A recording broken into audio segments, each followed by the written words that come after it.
안녕하세요. 오프닝이 밝아졌죠? 그만큼 여러분께 보여드리고 싶은 게 아주 많습니다.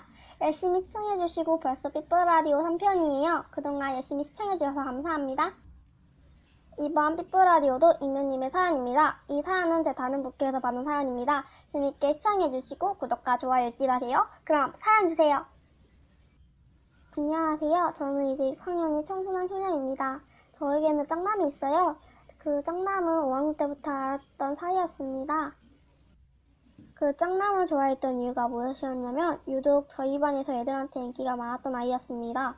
그 짝남은 유독 여자애들한테 다가가지 않았는데 특히 저한테만 잘해준다고 해야 되나?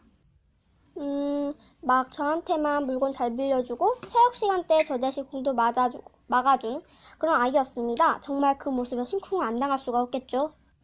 그렇게 지나고 진짜 반해버린 저는 그 아이한테만 가면 말도 못하고 부끄러워지고 참 어떡하지? 라고 생각할 때쯤 6학년이 되었어요.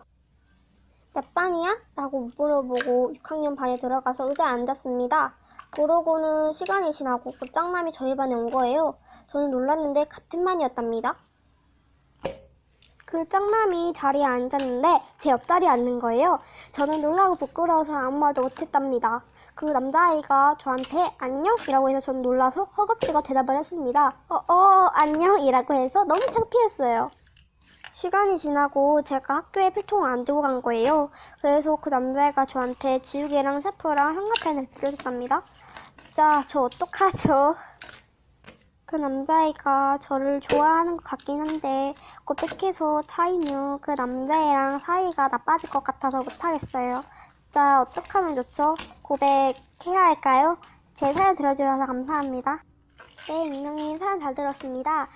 고백을 해서 차일 것 같아서 고백을 못 하시는 것 같아도 익명님께서는 그 짝남을 좋아하시잖아요. 계속 짝남을 할 수 없으니까 용기 내서 고백해보세요. 그 남자애도 익명님을 마음속으로는 좋아할 수도 있어요. 저는 익명님이 좋아하시면 용기 내서 고백하는 것도 나쁘지 않다고 생각해요. 그 짝남도 익명님을 좋아하시니까 잘해주시는 거 아닐까요?